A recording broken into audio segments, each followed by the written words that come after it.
তড়িৎ ক্ষমতার একক হলো কিলোওয়াট। কেডব্লিউ।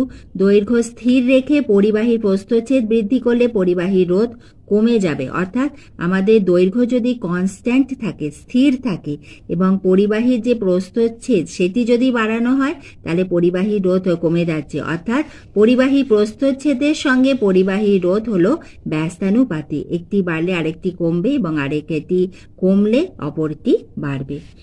3 প্রশ্ন, তড়িৎচালক বল ভি, কার্য ডব্লু ও আধান কিউ এর মধ্যে সম্পর্কটি হলো কিউ সমান ডব্লু বাই ভি। এটা অতি অবশ্যই একটি খাতায় লিখে রাখো। তোমাদের ভৌতবিজ্ঞানের জন্য একটা নোট খাতা করো এবং সেই নোট খাতাতে তোমাদের ভৌতবিজ্ঞানের প্রতিটি অধ্যায়, ধরো তোমরা চলতড়িৎ পড়ছো, চলতড়িৎ লিখলে এবং সেখানে যে ফর্মুলাগুলো পাবে পরপর লিখে রাখো। এইভাবে যে এখানে যে আমাদের কিউ সমান ডব্লু বাই ভি, এখানে কিউ টা কি বোঝাচ্ছে, ডব্লুটা দিয়ে কি বোঝানো হচ্ছে, কার্য, এবং ভি দ্বারা তড়িৎচালক বল। এইভাবে লিখে রাখো 1 নম্বর, 2 নম্বর, 3 নম্বর করে একটি খাতাতে পরপর।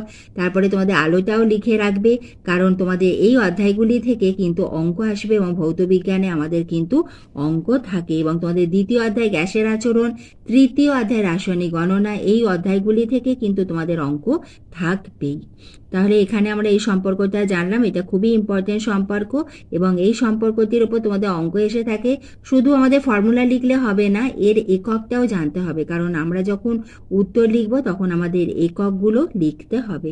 4 প্রশ্ন, অপরিবর্তিত উষ্ণতায় কোনো পরিবাহীর দুই প্রান্তে বিভব প্রভেদ ভি এবং পরিবাহীর মধ্য দিয়ে তড়িৎ প্রবাহ মাত্রা আই হলে এদের মধ্যে সম্পর্কটি হলো ভি সমানুপাতিক আই। অর্থাৎ একটি বাড়লে অপরটি বাড়বে। ভি যদি অর্থাৎ বিভব প্রভেদ যদি বেড়ে যায় তাহলে তড়িৎ প্রবাহ মাত্রা আইও বাড়বে এবং ভি যদি কমে যায় তাহলে আই কমবে। পরিবাহী রোধের অন্যন্যক হলো পরিবাহিতা। অন্যন্যক মানে হলো 1/, মানে জিনিসটা উল্টে যাবে, লবটা হরে চলে যাবে এবং হরটা লবে। পরিবাহী রোধাঙ্কের অন্যন্যক হলো পরিবাহিতাঙ্ক। একটি অওহমীয় পরিবাহী হলো সিলিকন। সাথেটা খুবই ইম্পর্টেন্ট, এটা তোমরা স্টার্ট দিয়ে রাখো, এটা এমসিকিউতে আসতে পারে। এরপরে দেখে নেব 8 প্রশ্ন, একক সময়ে প্রবাহিত আধানকে বলা হয় তড়িৎ প্রবাহ মাত্রা। তাহলে তড়িৎ প্রবাহ মাত্রা কাকে বলে আমরা লিখে দিতে পারি, একক সময়ে প্রবাহিত আধানকেই বলা হয় তড়িৎ প্রবাহ মাত্রা।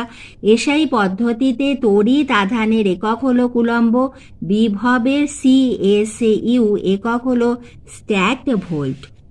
Q1 ও Q2 বিন্দু আধানের মধ্যে দূরত্ব r হলে আধান দুটির মধ্যে ক্রিয়াশীল বল F সমান Q1 Q2 বাই r²। এটাও ফর্মুলা লিখে রাখবে, এটার ওপর অঙ্ক আসতে পারে।